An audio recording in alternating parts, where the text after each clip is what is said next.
Hi friends, మీ princess Ravyan. ముందుగా అందరికీ happy friendship day. Tanmay, Ananthalakshmi, Vijayarani మీ ముగ్గురికి కూడా హ్యాపీ ఫ్రెండ్షిప్ డే. ఇప్పుడు నేను ఒక పాట పాడబోతున్నాను.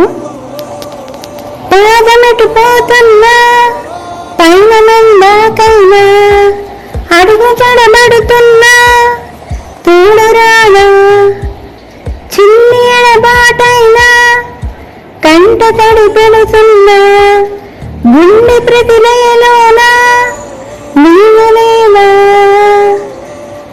ఒంటరైనా ఓటమైనా వెంట నడిచే నీడనేలే.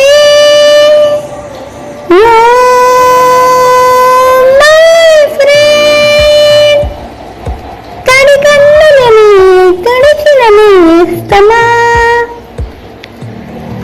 And once again, happy friendship day.